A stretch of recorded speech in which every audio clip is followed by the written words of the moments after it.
always want you to think that they're doing something for your betterment, which is not quite the case. Where's that lady I have up here? I got someone waiting.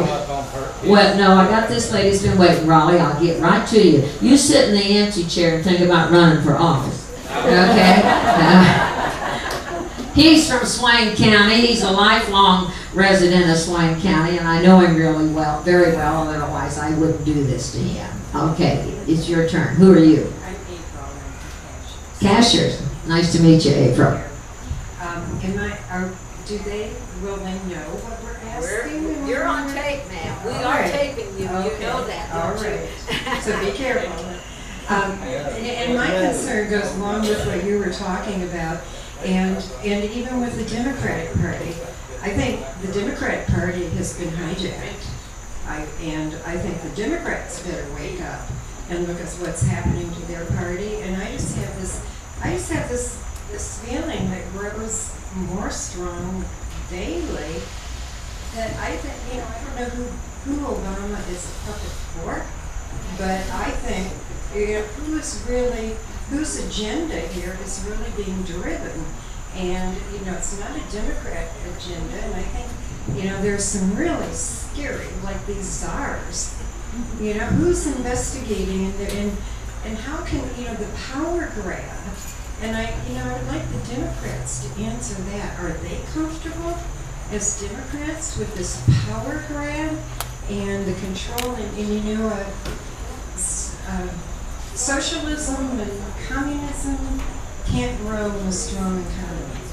They grow out of a failing and weak economy. And you wonder, why does Obama not care that there's no money? I want you to make that statement again, April. Did y'all hear what this lady said? Yes. Very significant.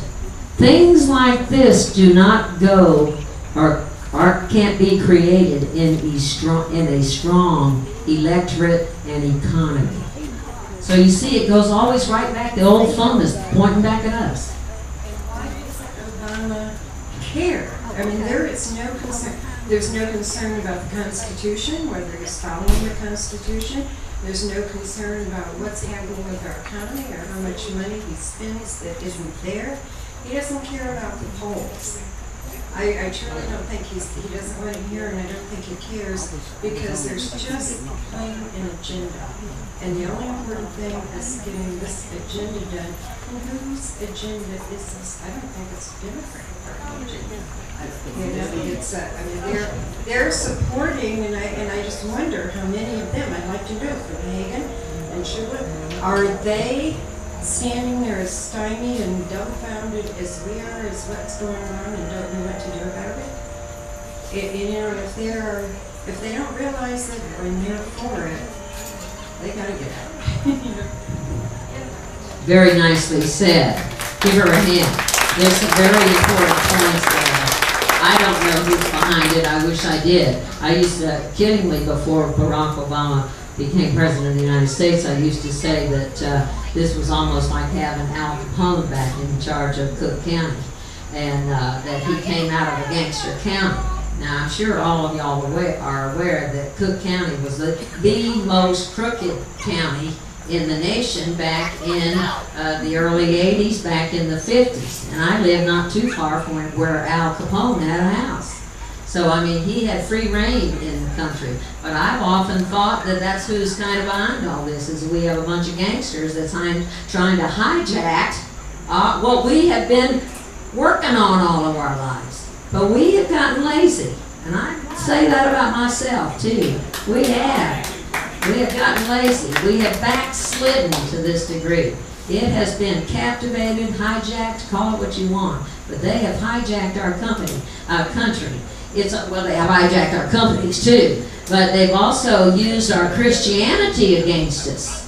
You stop and think about how clever these people are. I don't know who's really calling the shots. I was a Goldwater girl, and they used to call them kingmakers back in those days. I don't know what I call them. I think I call them gangsters almost, because I feel like they are robbing us of our freedom.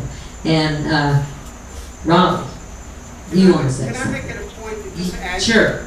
On the Barrett chip, we just took for information, we talked about, you know, who's initiated it.